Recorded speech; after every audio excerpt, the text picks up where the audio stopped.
నెలకి ఆదాయము. ఈ ప్రొఫైల్స్ లో మీకు ఏ ప్రొఫైల్ నచ్చినప్పటికీ కూడా స్క్రీన్ పైన ఉన్నటువంటి మా కార్యాలయ నెంబర్లకి ఫోన్ చేసి వివరాలు తెలుసుకోవచ్చు. ఓకే జ్యోతి గారు, మనం చూస్తుంటే ప్రొఫైల్స్ చూస్తుంటేనే కూడా చాలా మందికి ఎంతో ఆసక్తికరంగా రిజిస్ట్రేషన్ చేసుకున్నారు, ఇలా ఒక్కొక్క అడుగు ముందుకు వేస్తున్నారు అన్నది మనకు తెలుస్తోంది. అయితే మనం చూస్తే ఈ సంబంధాలు వెదికే క్రమంలో కానీ, ఇప్పుడు తల్లిదండ్రుల అభిరుచి మేరకు కానీ, వధూవరులకు తగ్గట్టుగా కానీ ఈ వివాహాల సంబంధాలు ఏమైనా కొత్త పోకళ్ళు వచ్చాయండి?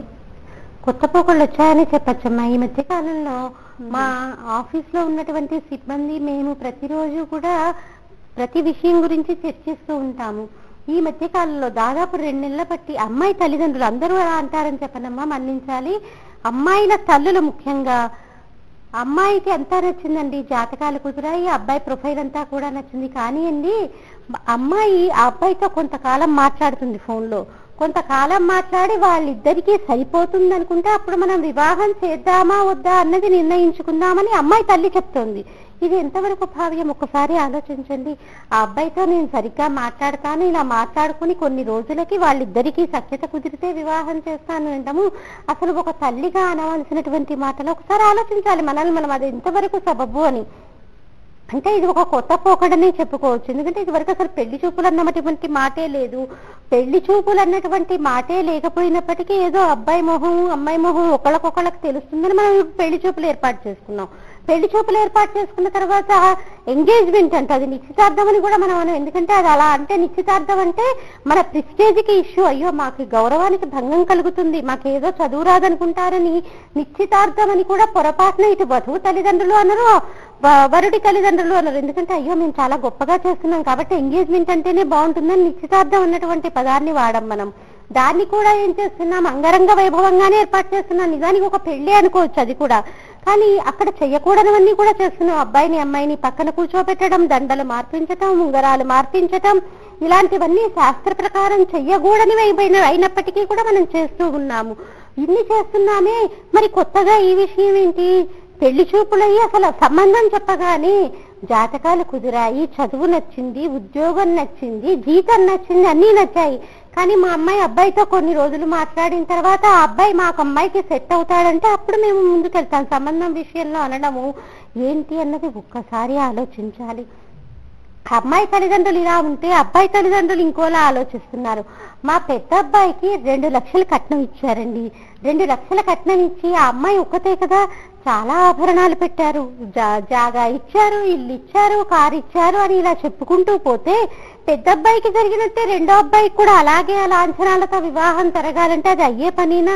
పెద్ద అబ్బాయి వాళ్ళకంటే వాళ్ళ నాన్నగారికి ఉంది కాబట్టి ఇచ్చారు, ఒకతే కూతురు కాబట్టి ఇచ్చారు. కానీ ఇప్పుడు వచ్చేసరికి నీకు రెండో కొడుకు, ఆ రెండో కొడుక్కి చదువు క్వాలిఫికేషన్ ప్రకారం వచ్చినటువంటి సంబంధాన్ని మనం చూసినట్లయితే ఆ సంబంధం విషయంలో వాళ్ళు చేసినట్టే వివాహం చేయాలంటే అది అయ్యే పని కాదు. మన చేతికి ఉన్నటువంటి 5 ఒకలా ఉంటాయా? ఉండవే. అలాగే ఒక కుటుంబంలో వ్యక్తుల మనస్తత్వాలన్నీ ఒకేలాగా ఉంటాయా? పొరపాటున కూడా ఉండవు. ఒకళ్ళు చాలా శాంత స్వభావులైతే ఒకళ్ళు ముక్కోపై ఉంటారు. కాబట్టి ఒక కుటుంబంలో వ్యక్తులందరూ కూడా ఒకేలా ఉంటారనుకో. అలాంటిది ఎక్కడో పుట్టి పెరిగినటువంటి అమ్మాయి తల్లిదండ్రి ఒకలా వివాహం చేశారని మీకు తర్వాత ఉన్నటువంటి అబ్బాయికి కూడా అన్ని లాంఛనాలిచ్చి అదే రకంగా వివాహం చెయ్యటం అంటే ఎంతవరకు సబబు? అది కూడా ఆలోచించాలి. అలాగే అబ్బాయి తల్లిదండ్రులు కూడా ప్రతి సంబంధం చెప్పగానే నోట్ చేసుకొని చాలా బాగుందమ్మా, అమ్మాయి కూడా చాలా అందంగా ఉంది, కానీ ఇది తీసి పక్కన పెడదాం ఈ సంబంధం, ఎందుకంటే మాకు అన్ని రకాలుగా నచ్చింది, వాళ్ళ నాన్నగారి పొజిషన్ కూడా మాకు చాలా నచ్చింది, కాకపోతే ఈ సంబంధాన్ని పక్కన పెడదాం, ఇంకా ఏదైనా దీనికంటే మంచిది వస్తే అప్పుడు ఇంకో సంబంధం చెప్పండి అంటే ఏంటి ఇది ఏమైనా కూరగాయల బైరవా?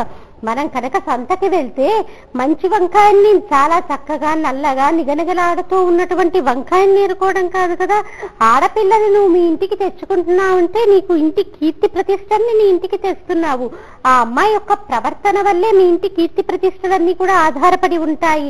అంతేకాని ఇలా నువ్వు అందంతో తండ్రి గారి యొక్క పరిస్థితిని బట్టి, ఆర్థికంగా ఆయన ఉన్నటువంటి ఉద్యోగ రీత్యా పరిస్థితిని బట్టి కనుక మనం అలా చూసుకుంటూ పోతే చివరికి నీ ఇంటి గౌరవాన్ని నిలిపేదెవరో ఆ అమ్మాయే. కాబట్టి మనం ఒక ఆడపిల్లని పెంచుకునేటప్పుడు ముఖ్యంగా ఆలోచించాల్సిందేంటి, ఈ అమ్మాయి నా ఇంటి గౌరవాన్ని నిలుపుతుందా, ముందుగా మా అబ్బాయి మనస్తత్వానికి ఈ అమ్మాయి మనస్తత్వానికి సరిపోతుందా అన్నది మనం ఆలోచించాలి. ఎందుకలా? మామూలుగా అయితే తల్లిదండ్రులకు తెలుస్తుంది వాళ్ళ అబ్బాయి యొక్క బలహీనతలేంటి బలాలేంటి అన్నవి తల్లిదండ్రులకు తెలుస్తాయి. కాబట్టి తల్లిదండ్రులు ఏంటి చక్కగా వాళ్ళు ఉజ్జాయింపుగా చెప్పగలరు, ఈ అమ్మాయి అయితే మన అబ్బాయికి సరిపోతుంది, ఈ అమ్మాయిని చేసుకుంటే మన వాడు సుఖపడతాడు అని తల్లిదండ్రులు చాలా సులువుగా అంచనా వేయగలుగుతారు. అంతేకాని ఏదో అమ్మాయి అందంగా ఉంది, మన నాన్నగారు చాలా కట్నకారకలు ఇస్తా అన్నారు, ఒక్కటే కూతురు అంటే వచ్చినటువంటి అమ్మాయి అసలు దీపం పెడుతుందో లేదో, రోజు పెట్టకపోయినా పర్లేదు, అసలు అత్తగారు మామగారు శరీరం చాలించిన తర్వాత కూడా కొడుకు ఎంత శ్రద్ధగా పితృకార్యం చేసినప్పటికీ కూడా పితృదేవతలు స్వీకరించరు. ఆ ఇంటి పెద్ద కోడలు వచ్చి శ్రద్ధగా దీపం వెలిగిస్తేనే పితృదేవతలు వచ్చి ఆ నీటిని స్వీకరిస్తారు.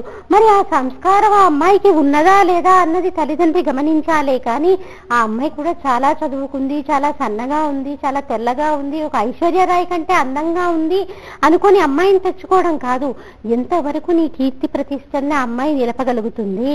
దశరథ మహారాజు గారు రామచంద్రమూర్తికి సీతమ్మ తల్లిని ఉంచారు.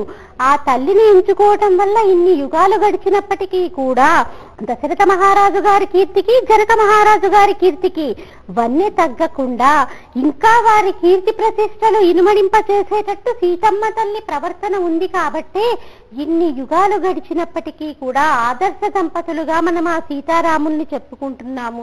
ఒక ఆడపిల్ల యొక్క ప్రవర్తన వల్ల ఇరు వంశాలు కూడా ఉద్ధరింపబడతాయి, ఇరు వంశాలు కూడా పేరు తెచ్చుకుంటాయి. కాబట్టి ఇలాంటి పిచ్చి పిచ్చి ఆలోచనలతో తల్లిదండ్రులు వాళ్ళ వివాహాలని ఆలస్యం చేయకుండా చక్కటి సంబంధం వచ్చినప్పుడు ముందుకెళ్ళడమే. ఇలా మాట్లాడుకుంటే కానీ మేము సంబంధం నిశ్చయించుకోము అని అమ్మాయి తల్లులు అనుకుంటే కనుక అసలు వాళ్ళకి ఇంకెప్పటికీ వాళ్ళ అమ్మాయికి మనస్తత్వానికి తగినటువంటి అబ్బాయి దొరికేది? ఒకసారి తల్లిగా ఆలోచించాలి కదా.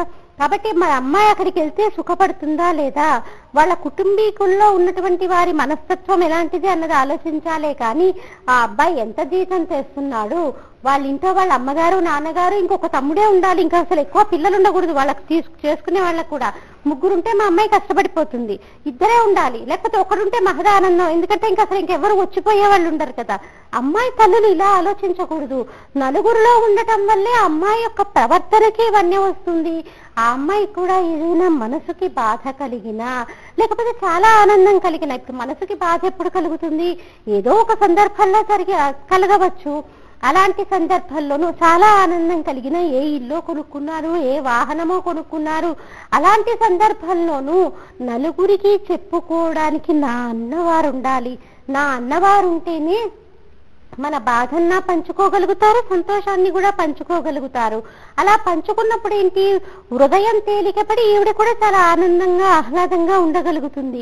కాబట్టి ఇవన్నీ అమ్మాయి తల్లి ఆలోచించాలి. అంతేకాని మా అమ్మాయి అసలు జాయింట్ ఫ్యామిలీ వద్దండి, అత్తగారు మామగారు ఆస్తి కావాలి కానీ జాయింట్ ఫ్యామిలీ వద్దు, ఇలాంటివన్నీ మనం ఆలోచిస్తూ అదే విషయాన్ని మనం పిల్లలకి నూరిపోయటం కాదు. మనకి ఉమ్మడి కుటుంబంలో ఉన్నటువంటి మంచి ఫలితాలను కూడా మనం పిల్లలకి చెప్పాలి. ఉమ్మడి కుటుంబంలో ఉండటం వల్ల మనకి ప్రేమాభిమానాలు తెలుస్తాయి. ఎక్కడికి వెళ్ళినప్పటికీ కూడా సర్దుకుపోయేటటువంటి మనస్తత్వం మనకే కాదు మన పిల్లలకు కూడా అలవడుతుంది. అందుకనే మీరు గమనించి చూడండి, ఉమ్మడి కుటుంబాల్లో పెరిగినటువంటి పిల్లలకి విడిగా పెరిగినటువంటి పిల్లలకి చాలా తేడా ఉంటుంది. విడిగా పెరిగినటువంటి పిల్లలేంటి, ప్రతిదీ కూడా వాళ్ళు అనుకున్నది పట్టుకొని వాళ్ళు అనుకున్నది అయ్యేంత వరకు కూడా మంకుపట్టు పడుతూ ఉంటారు. కానీ ఉమ్మడి కుటుంబాల్లో పెరిగినటువంటి పిల్లలు ప్రతి దానికి సర్దుకుపోతారు. వాళ్ళకి తెలియకుండానే వాళ్ళల్లో ఆ సర్దుకుపోయే తత్వం చిన్నతనం నుంచి అలవడుతుంది. కాబట్టి వాళ్ళు ఎటువంటి పరిస్థితుల్లోనైనా ఇటు కుటుంబంలో ఉండొచ్చు, ఇటు ఆఫీసుల్లో ఉండొచ్చు, ఎక్కడైనా కూడా వాళ్ళు అలా రాణించగలుగుతారు. ఈ వ్యత్యాసాన్ని మనం గమనించాలి. మన కళ్ళ ముందు కనిపిస్తున్నటువంటి ఎన్నో కుటుంబాలు ఉంటాయి. అలాంటి కుటుంబాలని మనం ఉదాహరణగా తీసుకొని ఓహో ఇలా ఉన్నారు కాబట్టి వీళ్ళు ఇలా ఉన్నారు అని మనం చూస్తూ మనం మన పిల్లలకి చెప్పాలి. అప్పుడు ఆడపిల్లల్లో కూడా ఉమ్మడి కుటుంబం పట్ల ఆసక్తి పెరుగుతుంది.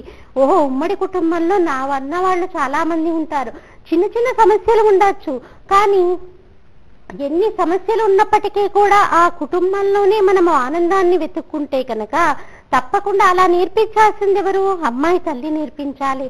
అమ్మాయి తల్లి అలా నేర్పిస్తూ అమ్మాయి యొక్క జీవిత భాగస్వామిని ఎన్నుకునేటప్పుడు కూడా ఇవన్నీ ఆలోచించకుండా పిల్లవాడు బుద్ధిమంతుడవునా కాదా, నేను ఇంత కష్టపడి పెంచి అల్లారు ముద్దుగా పెంచుకున్నటువంటి నా బంగారు తల్లిని అయ్య చేతిలో పెడితే సుఖపెడతాడా లేదా, నేను చూసుకున్నట్టు వాళ్ళ నాన్నగారు చూసుకున్నట్టు చూసుకోగలుగుతాడా లేదా, ఇదొక్కటి ఆలోచించాలే కానీ మనస్తత్వం సరిపోయిందా, వాళ్ళ అభిప్రాయాలు కలిశాయా, ఇవన్నీ కలవాలంటే వాళ్ళు కొన్ని రోజులు ఫోన్లలో మాట్లాడుకోవాలి. అలా ఫోన్లలో మాట్లాడుకున్న తర్వాతనే నేను వివాహం నిశ్చయిస్తాను, ఇవన్నీ కూడా పిచ్చి మాటలు. అలా పెట్టుకుంటూ పోతే ఎప్పటికీ అసలు పెళ్లి కుదరదు. ఎందుకంటే ఏ అబ్బాయితో కూడా మనం అలా మాట్లాడుతూ పోతే, ఎందుకంటే కొత్త కాబట్టి అన్ని పైకే మాట్లాడతాం. ఒక బంధం అంటూ ఏర్పడ్డాక మనం మన మనసులో ఉన్నటువంటి భావాలని పంచుకోగలుగుతామేమో కానీ అసలు ముక్కు మొహం తెలియని వాళ్ళతో మీ ఇద్దరు మాట్లాడుకోండి అంటే ఏం మాట్లాడుకుంటారు? ఎప్పుడు ఒక గర్ల్ ఫ్రెండ్ తోటి ఒక బాయ్ ఫ్రెండ్ తోటి పై మెరుగులకి మాట్లాడినట్టుగానే ఉంటుంది. వాళ్ళల్లో మనలో ఉన్నటువంటి అంటే బలహీనతల్ని మనం చెప్పుకోలేము. అప్పుడు మనలో ఉన్నటువంటి బలాలనే చెప్పుకొని వాళ్ళల్లో మన మీద మంచి అభిప్రాయం ఏర్పడేటట్టుగా మనం చేసుకోగలుగుతామేమో కానీ మనము నిజానికి బలహీనతనే చెప్పుకోవాలి. ఒక భార్య కానీ ఒక భర్త కానీ ఏంటి, భర్త యొక్క బలహీనతని భార్య ప్రేమించగలగాలి, భార్య యొక్క బలహీనతని భర్త ప్రేమించగలగాలి. ఇలా వివాహం కాకుండానే ఇలా మాట్లాడుకోవడం వల్ల ఎవ్వరూ కూడా వాళ్ళ యొక్క బలహీనతని చెప్పుకోరు. ఎందుకంటే బలాలే చెప్పుకుంటారు వాళ్ళ మీద ప్రీతి సంపాదించుకోవటం కోసం. కాబట్టి ఇది గమనించి ఇది సబబు కాదు అన్నటువంటి విషయాన్ని తెలుసుకుంటే చాలా చక్కగా ఉంటుందమ్మా. ఓకే, మీ సంస్థ తరఫు నుంచి మీరు నిర్వహించబోయే ఆధ్యాత్మిక కార్యక్రమ విశేషాలు మరొక్కసారి తెలియచేయండి. తప్పకుండానమ్మా, మనం కార్తీక మాసంలో వచ్చేటటువంటి పౌర్ణమి తిథి రోజున లక్షవతి నోము నిర్వహిస్తున్నామమ్మా. ఇది ప్రతి స్త్రీ కూడా ఆచరించి తీరాల్సినటువంటి వ్రతము. ముఖ్యంగా రజోదోషం పోగొట్టుకోవటానికి స్త్రీలు దైనందిక జీవితాల్లో చేసేటటువంటి అనేక తప్పులకి ఇది ప్రాయశ్చిత్తం అని చెప్పుకోవచ్చు. భర్త లేనటువంటి వారు కూడా ఈ వ్రతాన్ని ఆచరించవచ్చు. పూర్ణాహుతి సమయంలో సంకల్ప సమయం మటుకు కొడుకు కోడలు కానీ కూతురు అల్లుడిని కానీ దీనికి కూర్చోబెట్టుకొని మిగతా అంతా కూడా